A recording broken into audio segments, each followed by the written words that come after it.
Pessoal, boa noite então a todos. Vamos dar início à aula de hoje, uma aula ao vivo, uma aula diferente, e assim a gente vai se adaptando às dificuldades que nós estamos vivendo na atualidade.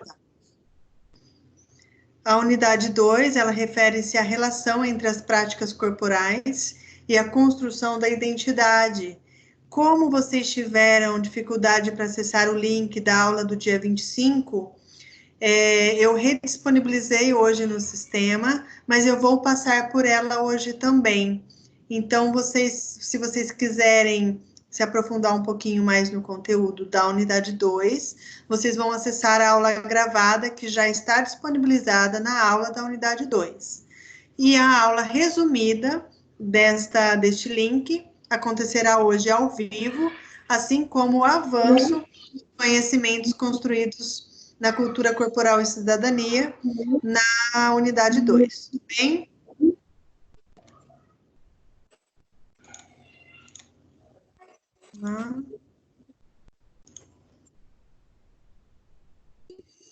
Professora, pode ligar a câmera? Não, sem câmera e sem mudo, sem microfone. Daí daqui a pouquinho a gente abre de novo, tá bom? Estão vendo a tela, certo? Então vamos lá.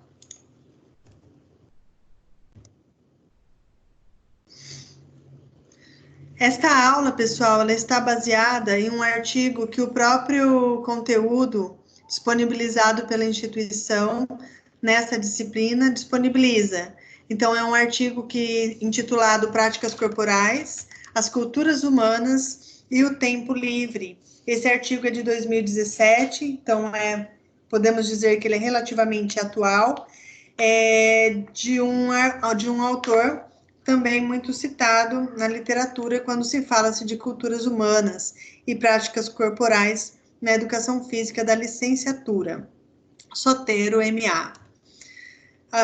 Quando a gente fala de práticas corporais e a gente vai para o chão da escola, a gente não consegue, falar de escola sem abordar questões políticas, questões da educação e as questões que envolvem a sociedade. Afinal de contas, a gente forma cidadão que vai compor uma sociedade que vai servir, de certa forma, outras pessoas com a sua mão de obra, com o seu trabalho. Pensa assim, como esse cidadão vai servir a sociedade. E esse cidadão está sendo formado em uma base escolar. Então, nesta aula, nós vamos conversar um pouquinho e entender um pouquinho sobre o embasamento para o trabalho das práticas corporais e as culturas humanas e o tempo livre.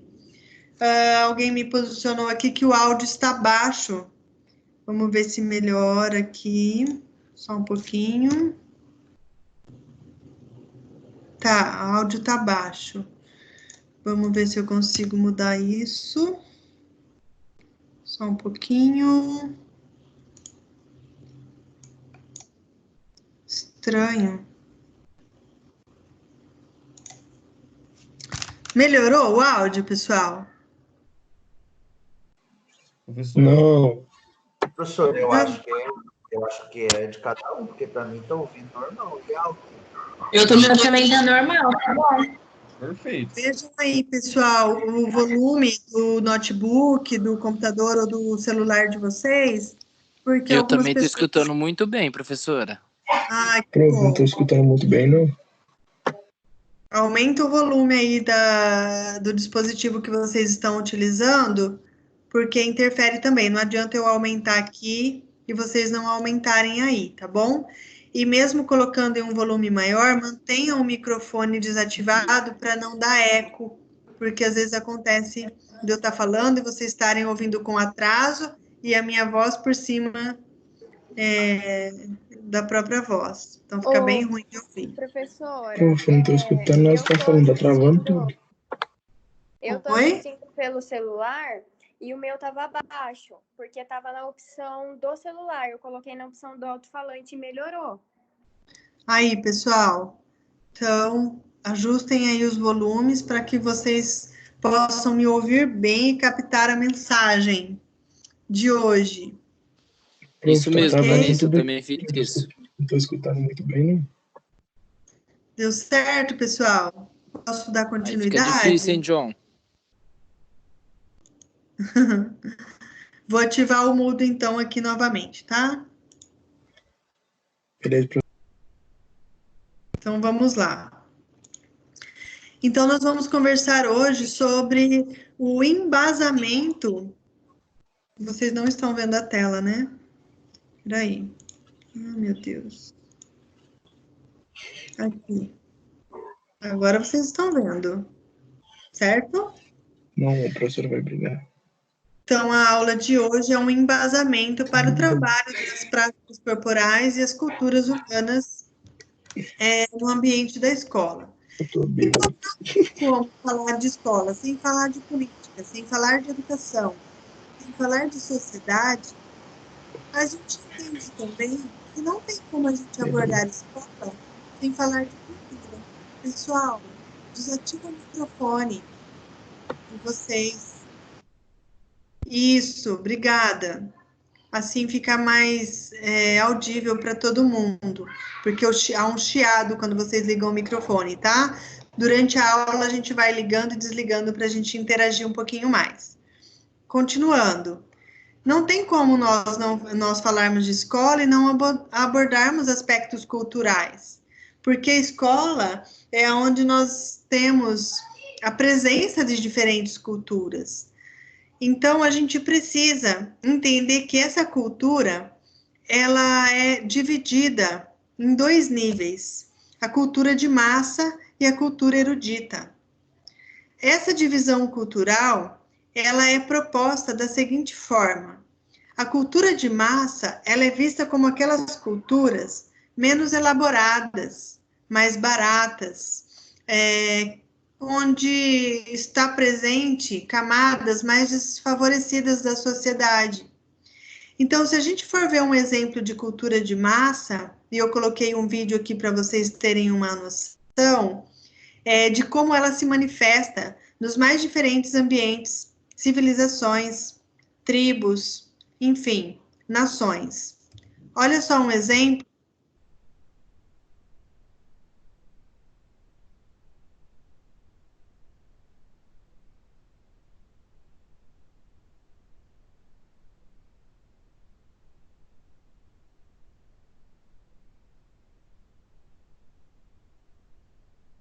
Pessoal,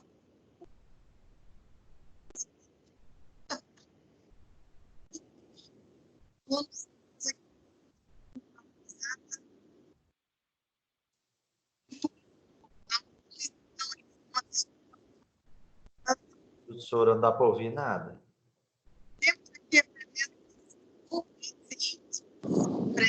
Professora, 1, 2, 3, testando. Não dá pra ouvir nada.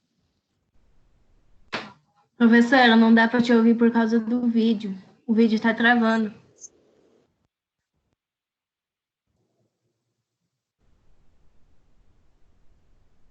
vocês não conseguiram ouvir o vídeo? É isto? E você também. Mas vocês conseguiram ver? O vídeo bem travado. Sim. Tá. Então, neste vídeo é a apresentação, né, de uma dança em um lugar super simples, sem nenhum recurso, exatamente retratando a cultura de massa, uma cultura menos elaborada, mais barata, por quê? Não tem estrutura, não tem uniforme, figurino, não tem presença de luzes, instrumentos, e ela geralmente se manifesta em camadas mais desfavorecidas da sociedade. Quando a gente vai falar de cultura erudita, que é um outro nível de cultura, a gente tem a presença de produções mais caras, de estruturas mais complexas em relação à estrutura mesmo material, assim como também no entendimento da mensagem que essa cultura está trazendo de significados, e é uma cultura mais elitizada. Olhem aí um exemplo de uma cultura mais elitizada.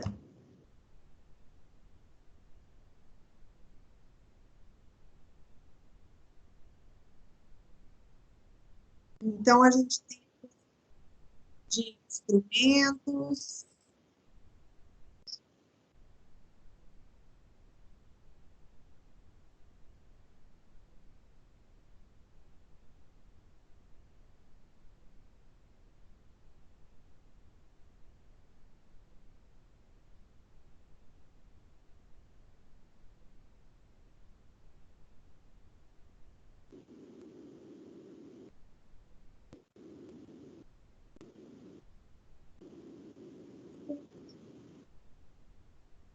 disponibilizar depois o link, tá, pessoal, no AVA, para vocês assistirem esses dois vídeos, tá?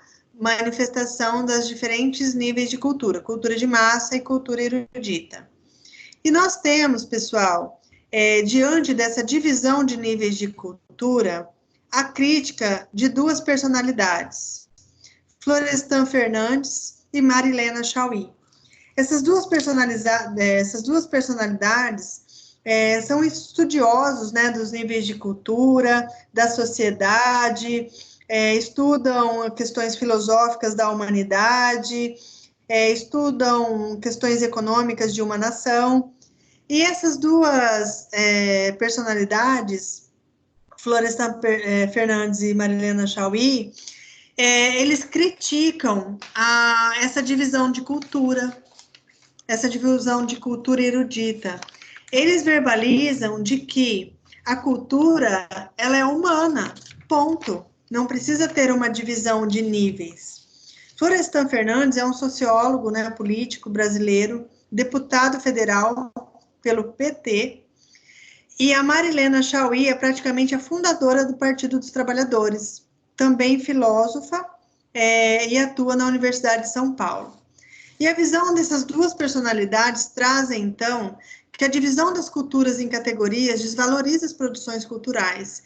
E eu gostaria muito de estar em sala com vocês agora para a gente fazer essa discussão em relação a essas duas personalidades e essa visão de divisão de culturas, porque eu gostaria de entender qual é a ideia que vocês têm disso. A cultura realmente precisa ser dividida em níveis de massa e erudita? Ou vocês estão de acordo com a ideia dessas duas personalidades, de que a cultura não precisa ser dividida? Essa divisão de cultura, ela desvaloriza as produções culturais. Então, eu gostaria muito de ouvir vocês em relação a essa manifestação de ideias. E a gente vai discutir um pouquinho mais para o final da aula, tá? Bom, discutindo em relação à cultura e de que o ser humano, ele cria a cultura de acordo com o seu próprio repertório e as condições que ele tem para produzir. Então, se ele tem melhores condições, ele vai produzir algo mais bem elaborado, com presença de mais elementos. O ser humano que não tem uma condição tão privilegiada, ou que ele está classificado como desfavorecido, ele vai usar os meios que ali estão disponíveis. E aí, será que, né, seria justo fazer essa divisão de níveis? Fica aí para vocês refletirem. Com certeza, alguns vão concordar e outros vão defender a questão da divisão cultural. E aí, quando a gente vem desse contexto de cultura, a gente precisa falar da identidade que essa cultura possui. Essa identidade cultural, ela transmite sentidos, significados em suas mais diferentes linguagens corporais. E quando a gente começa a trabalhar na escola, a gente consegue visualizar o nosso aluno por meio das nossas aulas, a ver esse aluno conhecer e viver diversas culturas. Por meio do quê? Das práticas corporais. E as práticas corporais que estão incutidas na cultura corporal da coletividade e que formam cidadãos. Bom, a partir dessa visão, a gente tem que os alunos, nós teremos que reconhecer esses alunos de forma individualizada, porque é assim que nós somos reconhecidos na sociedade, de formas diferentes, porque na escola a gente tem diferentes visões de mundo. Quando a gente faz essa observação, a gente também entende que o aluno ele vai reagir de diferentes formas quando ele é submetido a diferentes práticas corporais. E quando ele se envolve e reage a essas diferentes manifestações culturais, ele entende-se, ele se entende, ele vê o resultado de uma prática em si próprio, ele faz reflexão daquilo que ele está vivendo, e por meio dessa vivência, ele constrói diferentes conhecimentos e formaliza em si a apropriação de diferentes conteúdos. Falando de identidade cultural, nós temos também o reconhecimento da cultura corporal como um conjunto de práticas. Eu coloquei aqui, essa foto é de uma dança específica do Chile, eu não vou entrar muito em detalhe, porque esta aula esses slides que eu estou passando aqui, pessoal, eles estão disponíveis na aula gravada, na unidade 2, lá no link de aula mesmo, tá? Que é uma rápida revisão dessa aula que já foi gravada, ela já está disponível lá. Então, eu vou passar por elas rapidamente para a gente dar continuidade a esse conteúdo, porque esse conteúdo, na verdade, é um conteúdo já dado, porque a aula já está lá gravada.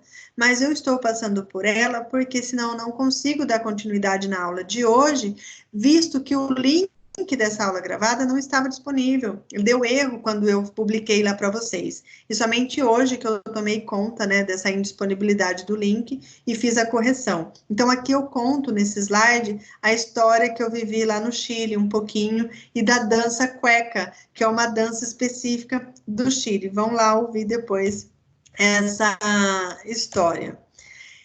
A gente também tem autores que precisam ser citados quando a gente está falando de cultura na escola. Um desses autores é o Eleanor Kans, pedagogo, professor universitário, mestre na Universidade Federal de Santa Maria, e ele defende uma proposta crítico-emancipatória da abordagem da educação física na escola, e o foco dele está no indivíduo que se movimenta, e não no movimento que o indivíduo produz, tá? Ele tem em mente que o indivíduo ele se movimenta para marcar a intencionalidade e a autoria em relação ao movimento que ele produz. Então, a gente tem aqui, ó, a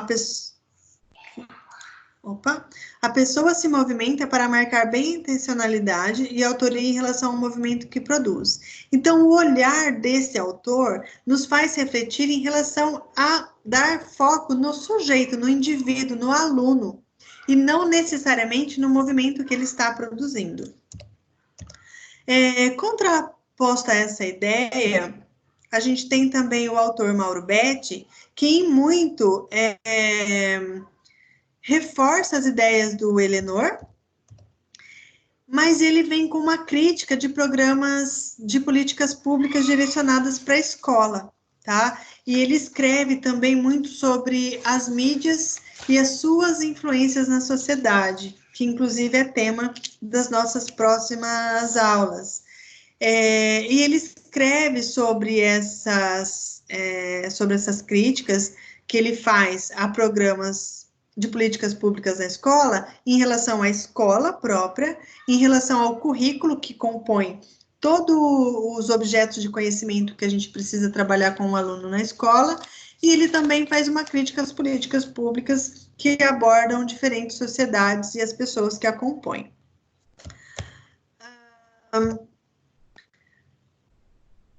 Juntando todas essas ideias em relação aos autores, a construção da cultura e o chão da escola, a gente precisa também abordar a questão de processos educativos. Quando a gente fala de processo, a gente lembra logo do tempo. Se é processo, eu preciso de tempo para que ela ocorra. E esses processos educativos, eles são portas abertas para a nossa área de atuação dentro da escola. A educação física, porque a educação física tem a maestria de corporificar diferentes conteúdos. E quando a gente corporifica um conteúdo, ele fica mais prazeroso e mais eficaz para o nosso aluno.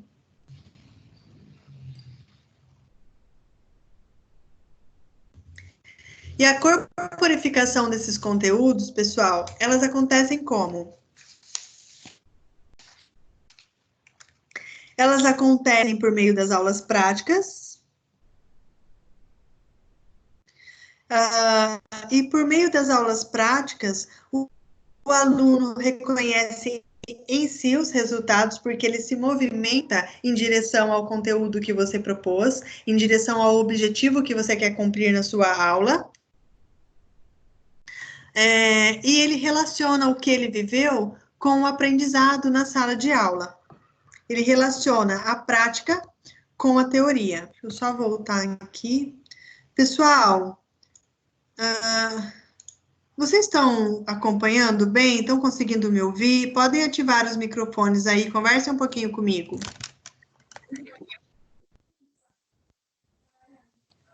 Eu recebi uma mensagem aqui de minha conexão.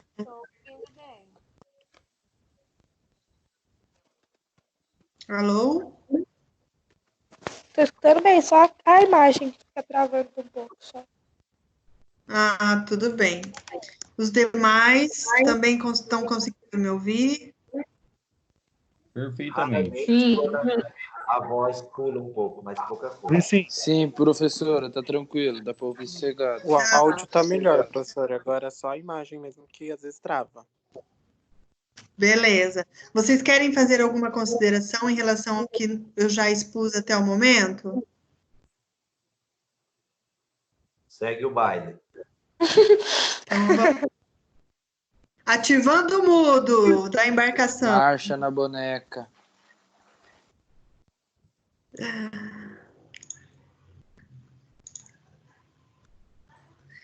E aí, pessoal, sabendo que a nossa maravilhosa disciplina, Educação Física na Escola, ela tem a maestria de corporificar diferentes conteúdos, é neste momento da aula que a gente precisa, com os nossos alunos, não apenas ensinar um conteúdo, mas propor por meio dele debates. A questão de colocar-se no lugar do outro. A questão de personificar personagens, quem ele gostaria de ser e nunca foi? Quem ele gostaria de imitar? Qual dança ele gostaria de vivenciar e que ele ainda não teve oportunidade? A oportunidade de ouvir os argumentos dos outros. Nem sempre aquela regra que ele colocou naquele jogo, que você está modificando, e que você está recebendo ideias dos seus alunos, será aceito pelos demais. Então, aprender a ouvir os argumentos dos outros e, com tudo isso, perceber as diferentes visões do mundo dos nossos alunos. Porque quando a gente entra no mundo da criança, na sua imaginação e da forma com que ela percebe as coisas e observa as pessoas, as coisas, a sua aula, a escola, o seu entorno, a sua família e tudo que a envolve, a gente consegue se aproximar melhor desse aluno e a entender por que naquela aula, de repente, ele não teve uma participação tão ativa, por que na outra aula ele se destacou melhor, por que aquele dia ele está mais quieto, não está tão importante. Então, essa percepção de mundo que a gente tem dos alunos, ela é muito rica, tanto para o professor, quanto para o aluno, quando ele percebe que o outro não é igual, que o outro pensa diferente e ele precisa ser respeitado estando de acordo com as suas ideias ou não. É na aula de Educação Física que essa janela está aberta, pessoal. Então, a gente precisa, na nossa atuação de professor, abrir espaços para que esses aspectos aconteçam de fato em nossas aulas. E aí tem uma questão, eu não preciso abordar todos esses aspectos em uma única aula. Eu posso, em uma aula específica, dar um enfoque maior no debate.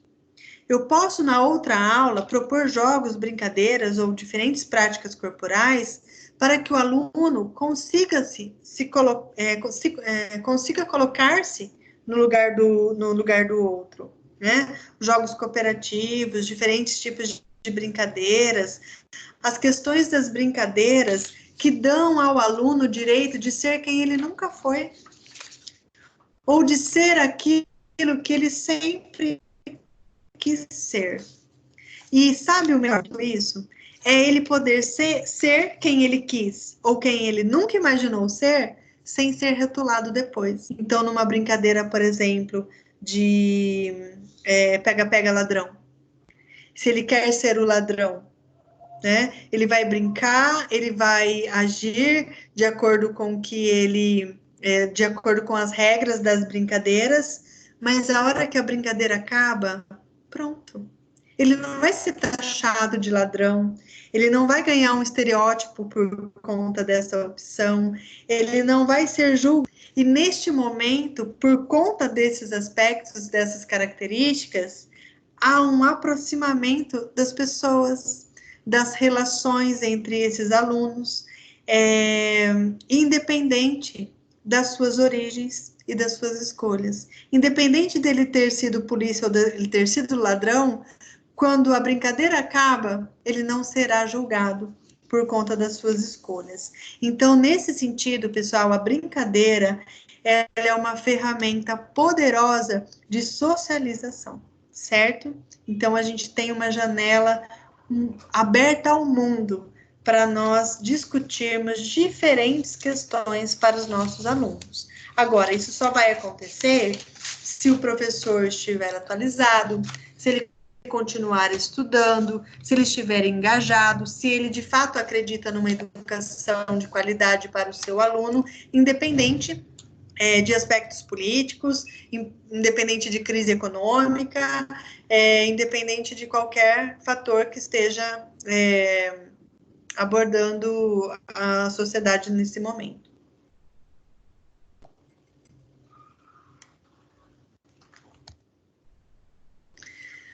Uma outra questão importante, pessoal, também é a gente incutir no nosso aluno o que ele vai escolher fazer no tempo livre. Nossa, mas o que isso tem a ver com cultura?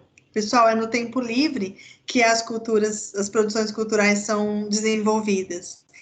Então, no tempo livre, o que esse aluno vai escolher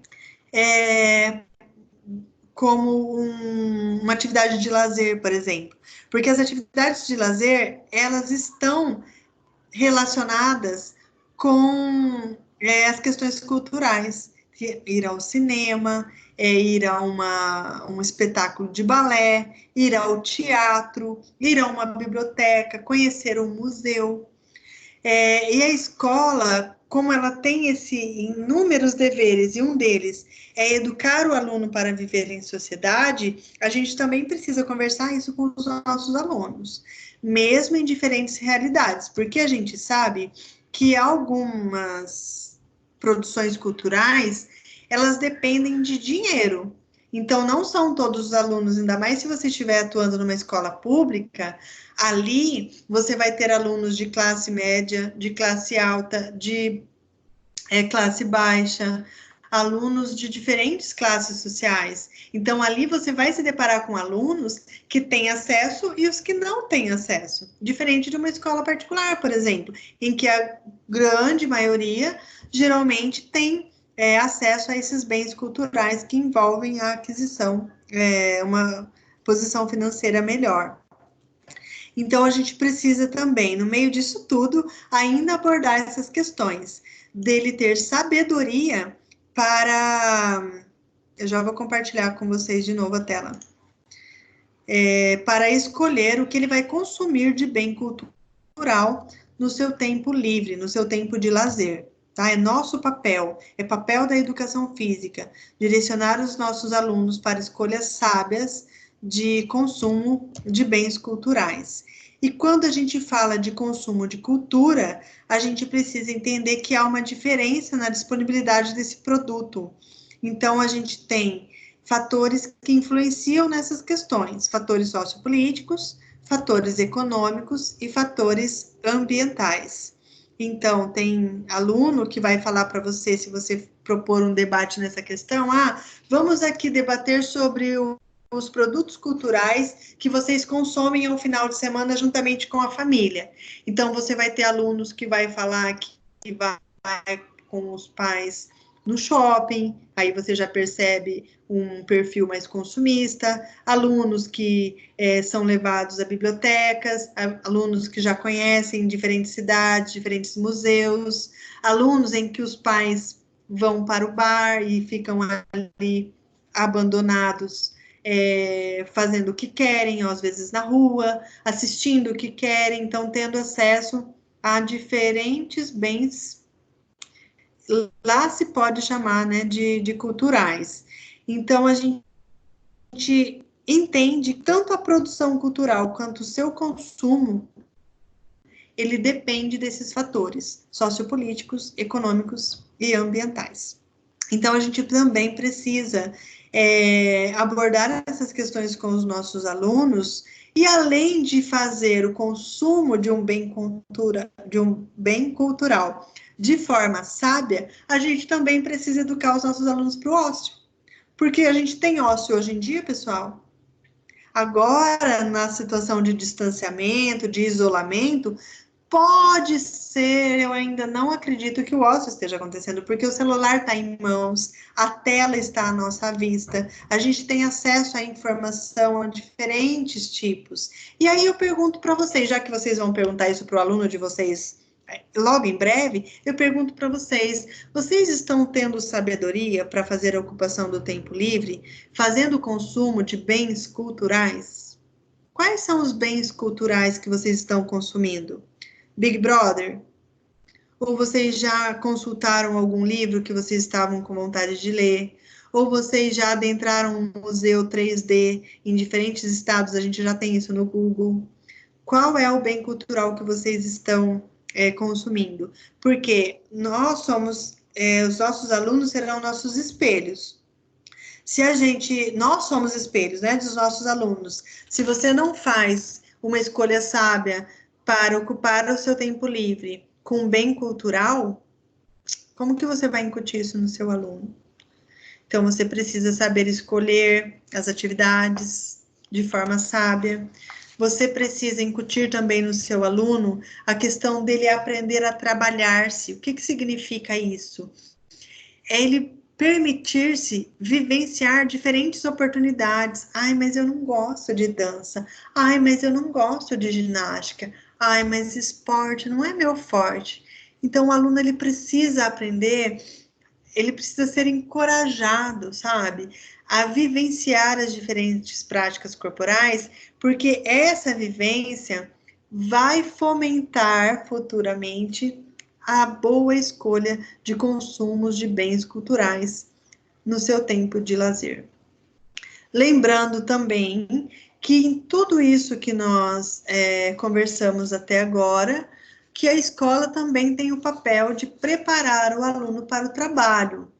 E aí, se eu consigo educá-lo e levar diferentes propostas, diferentes ideias, diferentes aprendizados, que o prepara como um cidadão cheio de direitos e deveres, e eu consigo fazer isso por meio de brincadeiras, de jogos, de ginásticas, de dança, de esportes, eu preciso que esse aluno, ele tenha vivenciado diferentes situações, seja ela confortável ou não, seja ele habilidoso ou não naquele momento, e saber que ele terá o momento de destacar-se e terá o momento de deixar o outro brilhar. Não é assim que acontece na vida real?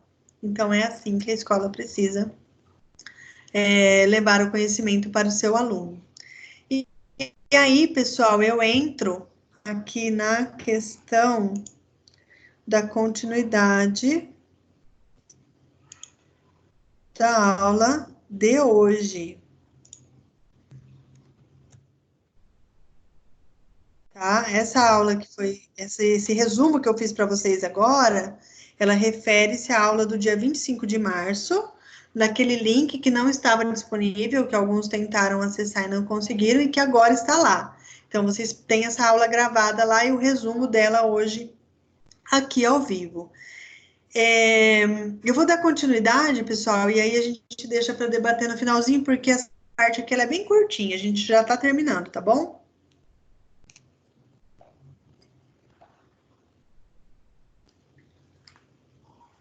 Uma coisa que precisa ficar clara para vocês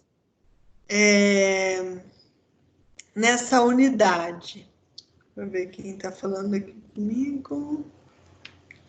Então,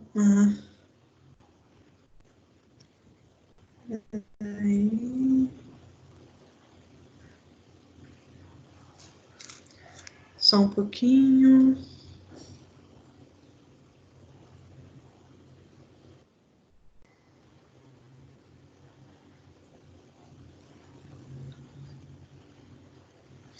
Vamos lá.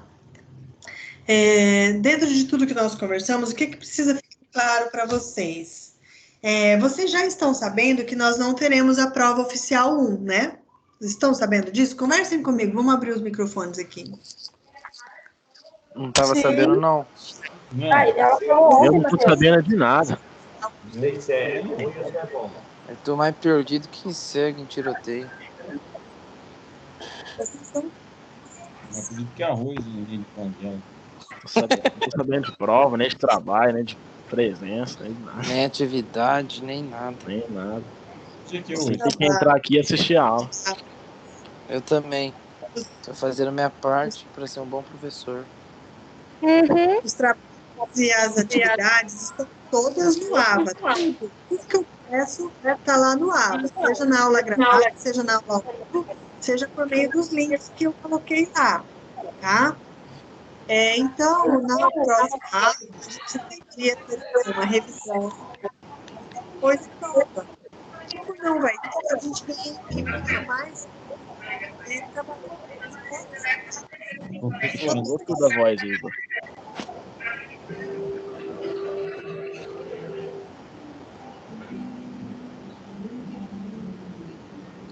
Tem gente que tá numa festa, parece. Mais ou menos isso. Tem gente que parece estar no mirim, sei lá, eu acho.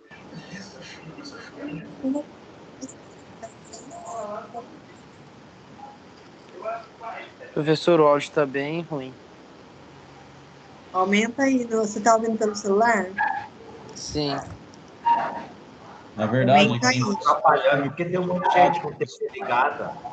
Eu acho que tem muita gente com o microfone ligado. Tem muita gente com o microfone ligado, daí fica dando interferência. é o Matheus ali, ó. Mas eu pedi para desabilitar um pouquinho agora, deve ser por isso, né? Porque antes estava tudo desligado.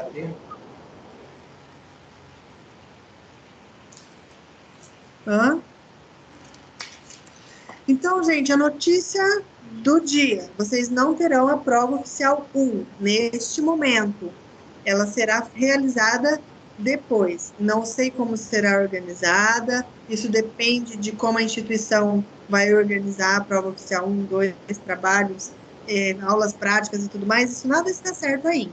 A única coisa que está certa é a nossa aula ao vivo, que em vez de ser presencial, está sendo virtual, porque nós temos já esse resguardo, né, do MEC, que nos deixa agir, nos deixa continuar dando aula desta forma, mesmo no ensino presencial. E isso é bom para vocês, porque não atrasa a formação de vocês, e é bom para nós, professores, que a gente consegue exercer o nosso trabalho normalmente, mesmo com todas as dificuldades, e as novidades. E as notas de trabalho só vai ser as atividades do AVA? Isso, já tem várias atividades lá que eu pedi para vocês mandarem por mensagem, tem resumo para ser feito, tá tudo lá no AVA. Acessa lá e envia essas atividades o quanto antes. Inclusive, eu tinha dado também um prazo para vocês acessarem a unidade 1 e 2. Esse prazo já acabou, vocês acessaram? Opa, acessei. Sim. Só que esse trabalho resumo aí, eu não fiz nada, não. Professora, tem prazo para esses trabalhos aí? Tem pontuação. Oi? Tem prazo para esses trabalhos, atividade? Todos têm prazo. Se já passou o prazo, manda mesmo assim, porque garante uma nota parcial. Beleza. Tá, pessoal? Não brinquem, não é férias, é quarentena.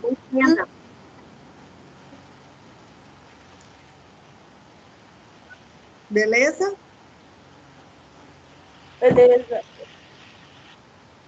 Então, vou ativar o mudo novamente e vou dar continuidade.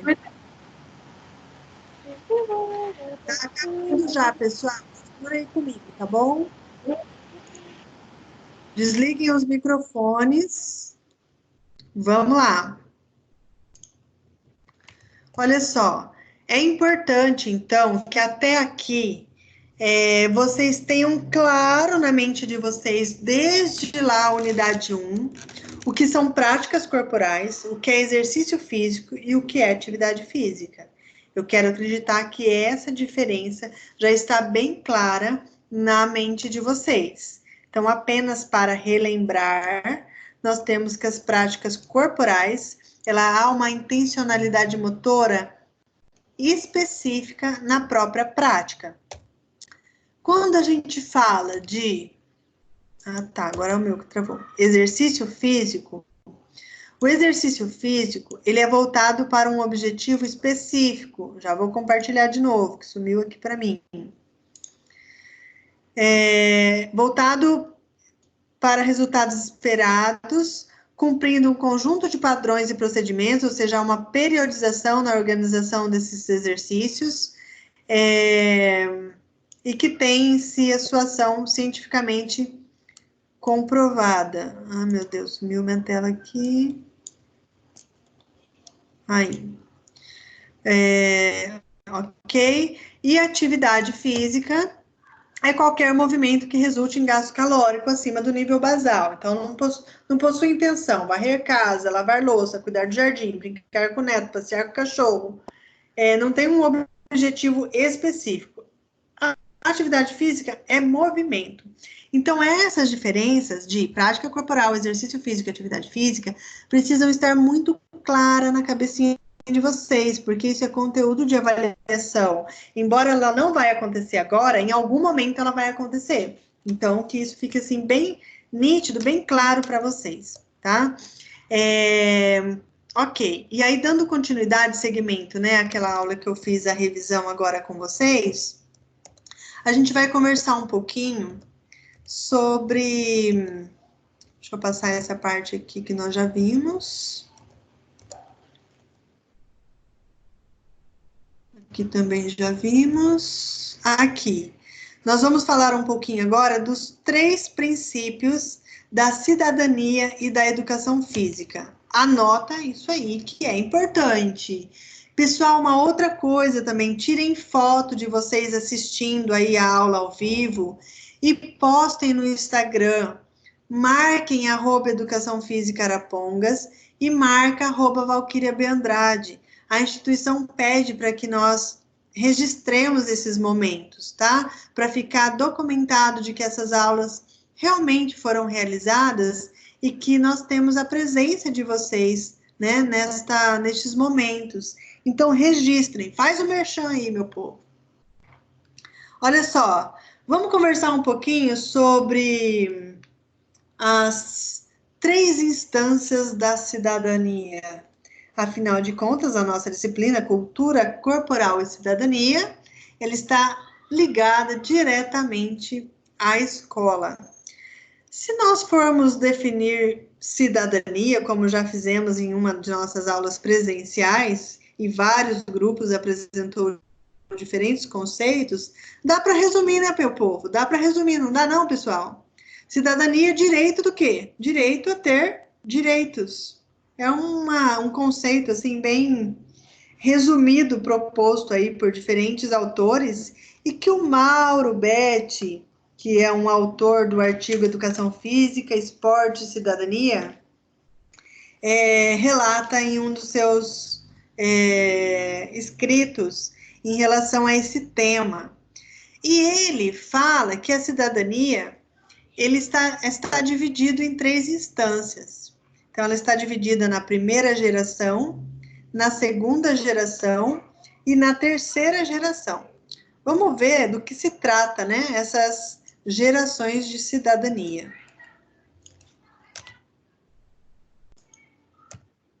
Olha só, a primeira geração da cidadania, ela está linkada aos direitos que foram conquistados no século XVIII. Então, direito à vida, direitos individuais, direitos à liberdade, à igualdade, o direito de ir e vir. E esses direitos, direitos políticos, são direitos que eles são individuais, mas eles são exercidos coletivamente, tá? Esses direitos foram conquistados no século XVIII, e nós temos também, dentro da instância da primeira geração da cidadania, direitos também conquistados ao longo do século XIX, chamado de liberalismo clássico. Então, são direitos políticos, que são aqueles direitos que são individuais, mas que são exercidos coletivamente. Então, direito a reunir-se, direito a fazer diferentes organizações políticas e sindicais, direitos que embasam o liberalismo clássico, tá? Então, essa é a primeira geração da cidadania. Quando a gente vai para a segunda instância da cidadania, a gente se remete aos direitos conquistados no século XX. Então, são aqueles direitos conquistados por meio de lutas do movimento operário, direitos sociais, direitos econômicos, que garantem acesso ao meio de vida e bem-estar social, como direito ao trabalho, direito à saúde, direito à aposentadoria, direito ao seguro-desemprego quando eu não tiver mais o meu trabalho, e direito ao lazer. Aqui é que nasce esse direito que tanto nos diz respeito, né? A educação física na escola.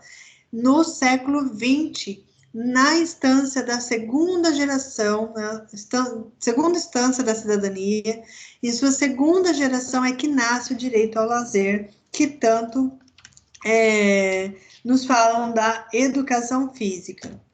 E a terceira geração são os direitos reivindicados no século XX.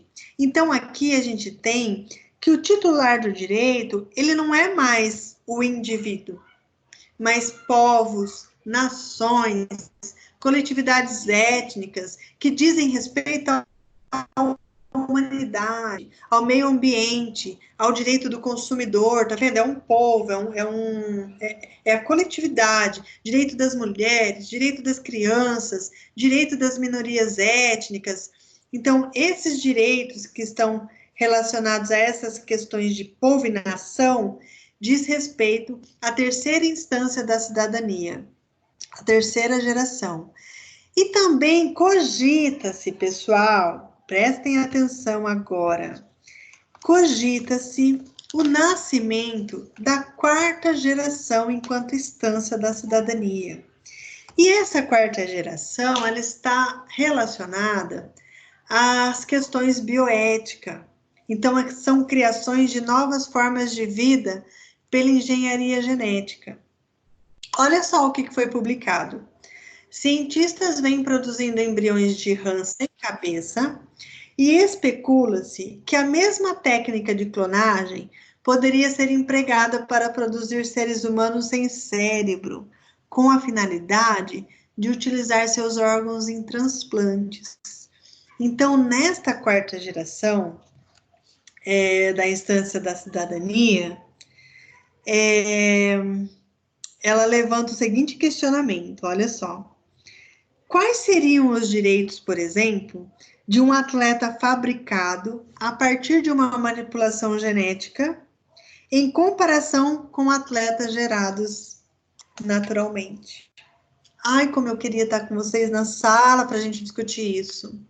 Imagina, direitos de atletas fabricados geneticamente, com tudo que é de melhor, com mais fibras rápidas, com toda a questão fisiológica que um esporte específico vai requerer de um atleta. Será que essa quarta geração da cidadania vai existir, gente? Vai se consolidar?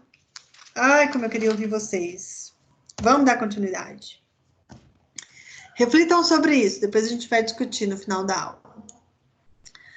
Pessoal, a gente precisa, indiferente da instância da cidadania que você defende, no chão da escola, na aula de educação física, todos os alunos têm o mesmo direito, independente do fôlego, independente da altura, independente da sua agilidade. Não tem essa de dividir a turma de baixinhas do handebol e de altinhas do vôlei. Na escola, todo mundo deve participar de todas as atividades. Quando eu li essa frase, essa citação, eu me lembrei na aula de educação física, que eu lembro que o professor falou assim, quem conseguir fazer 50 abdominais vai ganhar 100. Que eu ia ficar com 100, mas nunca nessa vida que eu ia conseguir fazer 50 abdominais. Eu não tinha essa prática, eu não tinha essa cultura, eu não era do exercício físico, eu gostava de outras coisas naquela época da escola. Então, eu não tinha aptidão física para fazer 50 abdominais. E já naquela época eu questionei, não, mas por quê? Por que se eu não conseguir, eu não vou ficar com 100, se eu vou tentar, se eu vou me esforçar? Afinal de contas, 50 abdominais? Os meninos do futsal, nossa, deram risada, foram lá, 1, 2, 3, 4, 5, 6, 7, até 50, ok, garantiu a nota, partiu, já era. E eu? Eu que não conseguia. Então, eu não tive o mesmo direito, eu não tive o direito de ganhar 100. Eu não tive a oportunidade de ganhar 100, porque ou era 50 abdominais, ou não era nota 100. Então, a gente precisa colocar na prática, sabe, esses conhecimentos. O professor, ele precisa abordar essas questões na prática, porque o falar, o debater, o discutir é importante, sim, inclusive para você reafirmar as suas ações profissionais. Mas elas precisam, pessoal, acontecer na prática. Eu preciso arrumar meios para que todos tenham o mesmo direito, para que todos possam ter condições de atingir a nota máxima. Poxa, se eu só dou o direito de tirar nota máxima para quem tem aptidão física, eu não estou exercendo a democracia dentro da minha aula.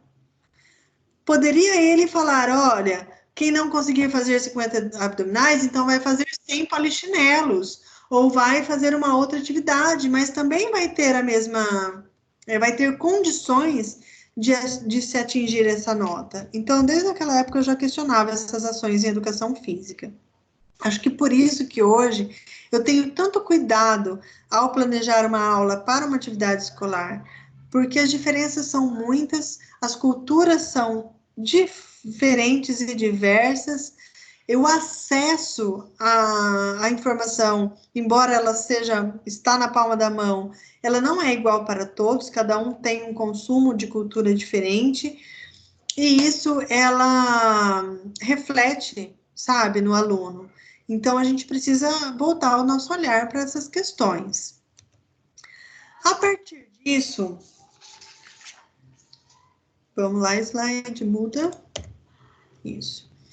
A partir disso, a gente vai conversar sobre os 3 princípios, nós conversamos sobre as 3 instâncias, né, da cidadania, e agora a gente vai falar sobre os 3 princípios da cidadania e da educação física, tá? A gente precisa lembrar que a gente, lá no chão da escola, a gente precisa ensinar o conteúdo por meio do conteúdo e não apenas conhecimentos técnicos. A gente precisa abordar questões cognitivas, intelectuais, socioafetivas, questões técnicas também, mas de uma forma global. Lembra que a gente não divide mais o ser humano em mente e corpo. Não, ele é um ser inteiro. Ele não consegue estar na educação física só corpo. Ele não consegue estar na aula de matemática só cabeça. Não, ele é um ser inteiro de mente e corpo, questões cognitivas, intelectuais, corporais, tudo junto. Tá? É um ser uno, um ser inteiro. E aí sim, a partir desse princípio, eu consigo conversar com vocês sobre os 3 princípios da educação física e cidadania. O princípio da inclusão, o princípio da alteridade e o princípio da formação e informação. O princípio da inclusão é essa questão dos direitos. Então, todos precisam ter os mesmos direitos, tá? Eu não posso mensurar ou avaliar o meu aluno por conta de capacidades motoras que cada uma tem habilidade melhor em uma ou em outra. Ele precisa entender que ele vai sim se destacar em algumas aulas e vai deixar o outro brilhar em outras aulas. Mas isso não pode ser uma questão Avaliativa. Todos os alunos precisam ter condições de atingir uma nota máxima, porque senão eu coloco o teto no aluno.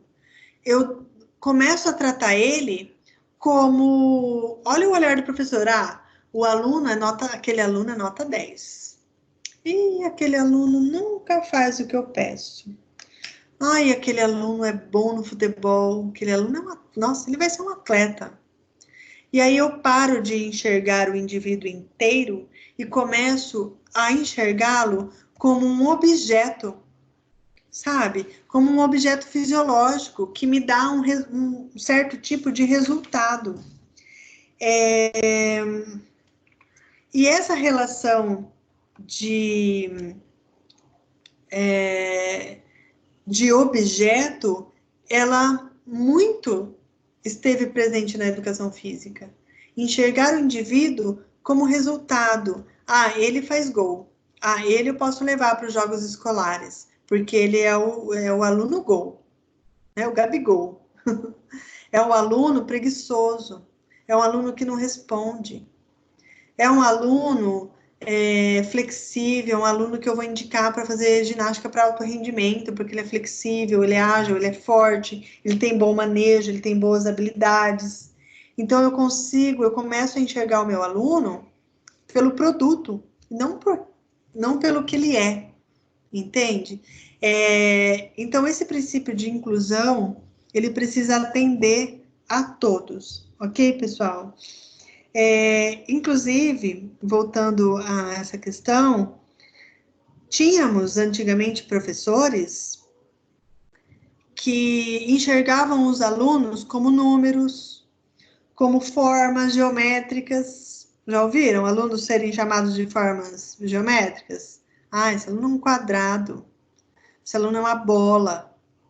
Isso, em reuniões pedagógicas, em reunião de professores, sangra o meu ouvido, porque ainda é o professor que não enxerga o aluno, ele enxerga o resultado que esse aluno traz. E ele trata, então, de uma forma inconsciente, o aluno como isso, e não como tu, não como você, entende? Bom, o princípio da alteridade é aquele princípio de reconhecer o outro numa relação de totalidade e não como objeto. Olha só, ele pega o gancho do princípio da inclusão e vai para o princípio da alteridade. O que é a alteridade? Eu coloquei lá, até busquei isso no Google mesmo, porque é um significado não tão complexo. Olha só, caráter ou estado do que é diferente, distinto que é outro, que se opõe à identidade, ao que é próprio e particular, que enxerga o outro como um ser distinto, como um ser diferente. Então, o princípio da alteridade, ele precisa estar presente nas aulas de educação física. A gente precisa superar o isso fisiológico, superar o enxergar o aluno como uma coisa fisiológica que traz resultados e enxergar o aluno com as suas particularidades, com as suas peculiaridades, como um ser distinto, como um ser diferente. O princípio da alteridade, pessoal, ele tem 3 subdivisões, tá? Dentro do princípio da alteridade, a gente tem o princípio axiológico, o praxeológico e o epistemológico. Essas subdivisões, elas também precisam ser contextualizadas. Então, olha só. O axiológico, ele envolve um julgamento de valor. Então, é quando o aluno, ele olha para o outro, ele fala, ele separa o outro como bom e como mal. Tal aluno, tal amigo é mal, mas esse é bom. Ou ele gosta, ele procura particularidades para ele dizer que ele gosta ou ele não gosta desse amigo, ou dessa pessoa, ou do professor. Ele se equipara ao outro de forma a enxergá-lo como igual a si próprio ou inferior. E ele usa esses critérios para se relacionar com o outro. O princípio praxeológico é a identificação ou não com o outro. Então, olha só, ele se aproxima desse amigo, desse indivíduo, desse colega de sala, e adota seus mesmos valores. Ele se identifica. Então, os pais têm a mesma profissão, trabalham na mesma empresa, eles utilizam a mesma marca de caneta, eles utilizam as mesmas cores, até na escolha eles são parecidos. Se tornaram amigos muito próximos por conta dessa identificação. E se não há essa identificação, ele se distancia do outro, porque ele enxerga o outro como inferior a si próprio. E ele se relaciona com esse colega de sala com a seguinte ideia, no princípio da autoridade praxeológica: o outro tem que ser igual a ele. Quantos de vocês passaram aí pela fase da pré-adolescência e combinou de usar roupa igual? Ai, que roupa você vai? Vou de saia preta e blusa branca. Aí a outra também vai de saia preta e blusa branca. Ah, você vai de cabelo preso ou de cabelo solto? Aí elas se identificam e uma não faz para agradar a outra. Elas fazem porque a opção que a outra escolheu é exatamente a que a outra escolheria. Há uma identificação praxeológica no princípio da alteridade. E é importante vocês enxergarem, né, essa relação na quadra, na sala de aula, com os seus alunos. Já a questão epistemológica, ela conhece ou ignora a identidade do outro. Essa questão epistemológica, ela trata também a questão de superar o isso fisiológico e enxergar o ser inteiro. Eu até tinha marcado uma frase aqui para ler para vocês, deixa eu ver se eu coloquei no outro slide, que marca aqui essa questão. É mostrar que o isso é diferente de você. O que significa isso?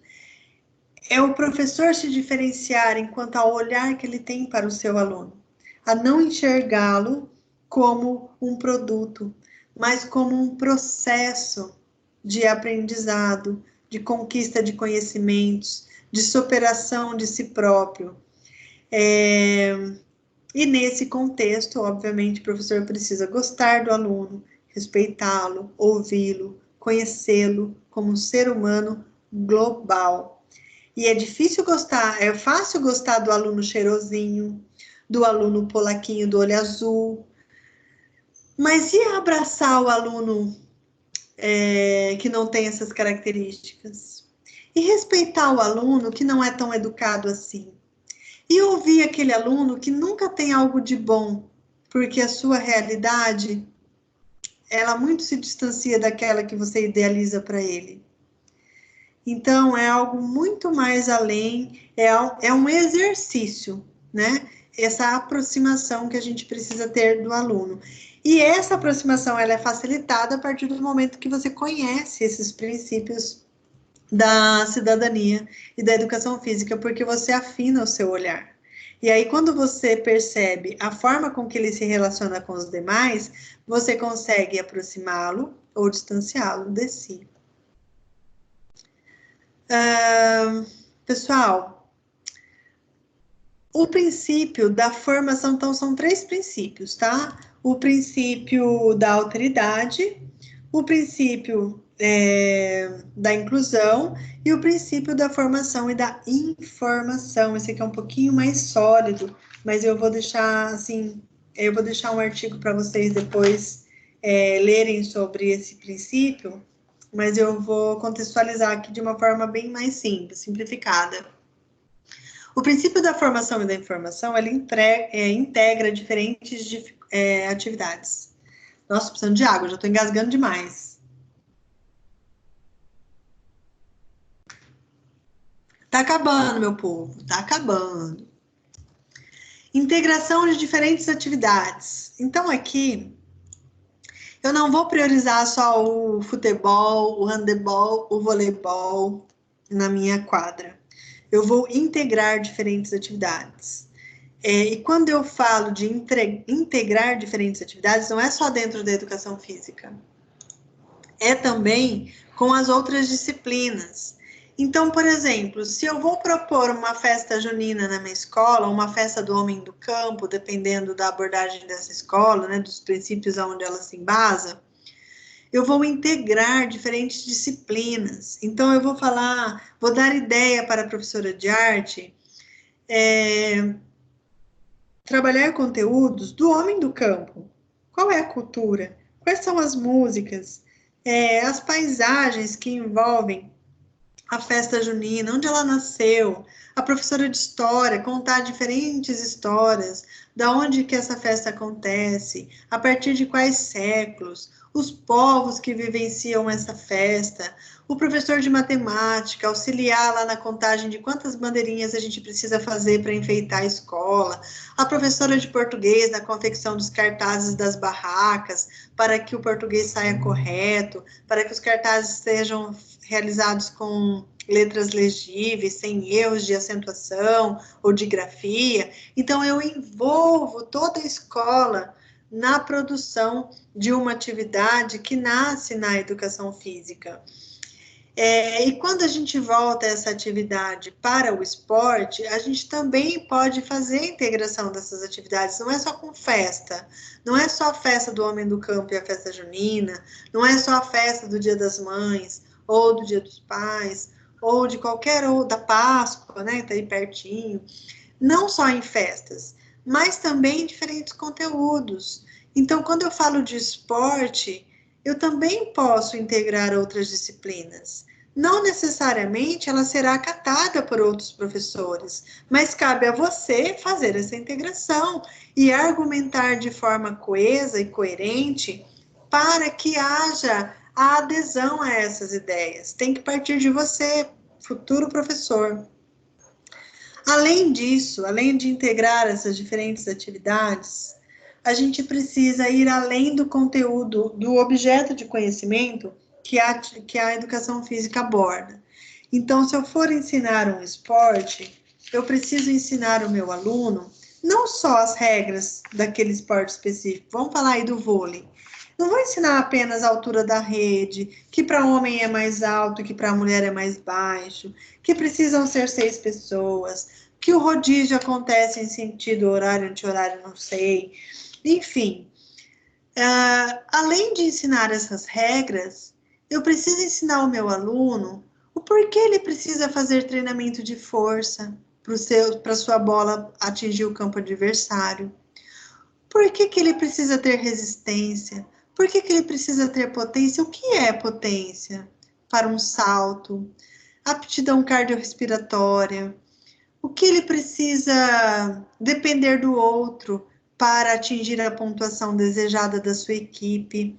E quando eu envolvo ele nesses diferentes conhecimentos que envolve um objeto de conhecimento da educação física, eu estou ensinando ele a aprender a gostar desse esporte. Porque a gente tem resistência quando a gente leva para a escola aqueles esportes que não são tão populares. Começa a conversar sobre ele, trazer novidades dele, trazer informações que, de repente, eles se identificam.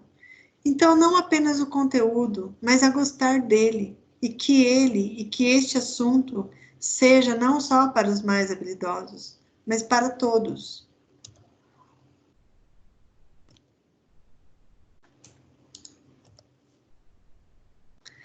E aí, pessoal, quando eu faço a integração dessas atividades, desses objetos de conhecimento, eu também tenho, dentro do princípio da formação e informação, o desenvolvimento da capacidade, da criticidade e criativa, em detrimento do conformismo. A gente não tá formando o cidadão?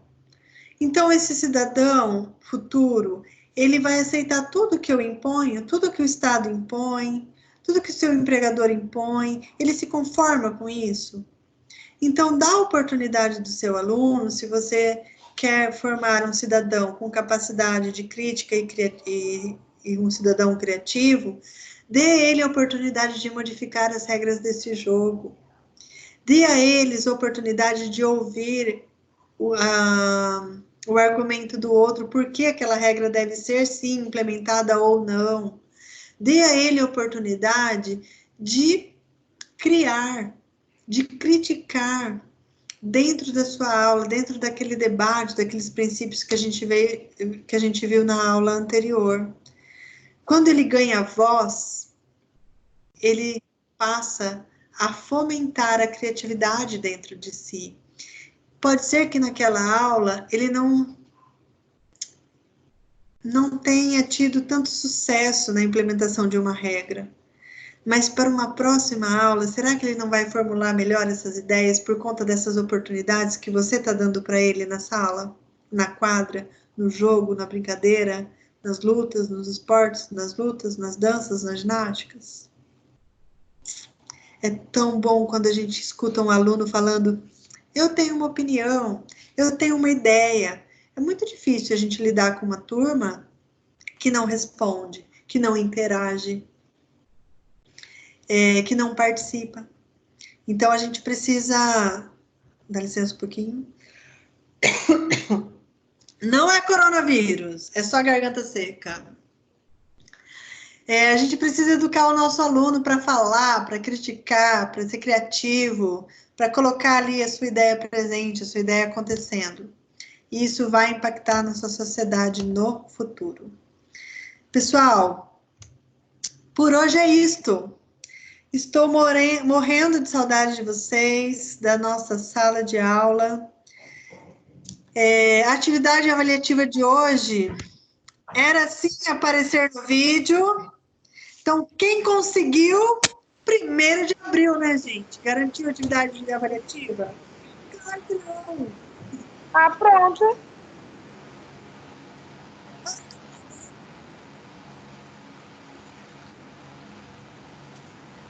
Gente, a senhora não está escutando, não. Bom, tá gravado, né? Na justiça, isso serve como prova. E aí, prof, o som ficou ruim. Verdade. Ficou ruim. Olha o jornal. O som ficou ruim. Tem alguém que tá cortando, fazendo um corta-áudio da senhora. A professora sempre cai, né, esse horário. Ela saiu de novo? Entendi. Caiu. Bom. Ontem caiu de novo. Ontem caiu, lembra? Hoje caiu de novo. Uhum. Acho que ela faz isso sempre rápido. Tem gente que não tem televisão Nossa, ligada. gente. Mas ontem o pessoal estava mais organizado, não tinha Rede Globo. Hoje está fora.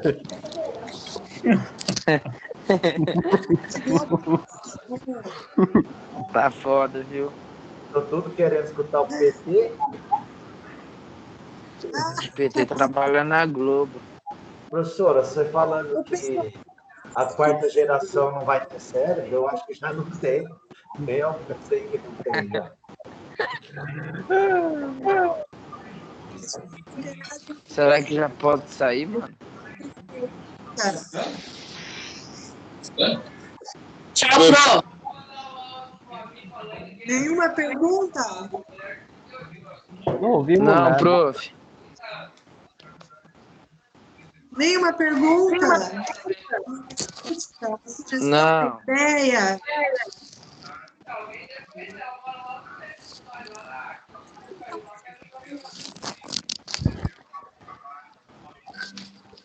É melhor que gravada?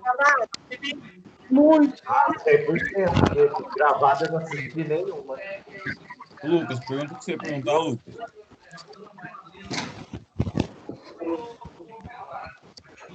Pessoal, então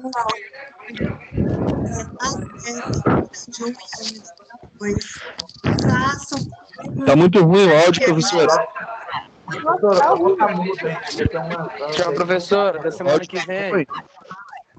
As atividades da unidade 1 e da unidade 2. Não esqueçam.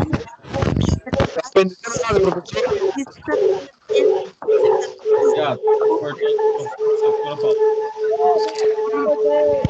Tchau, prof. Até semana que vem.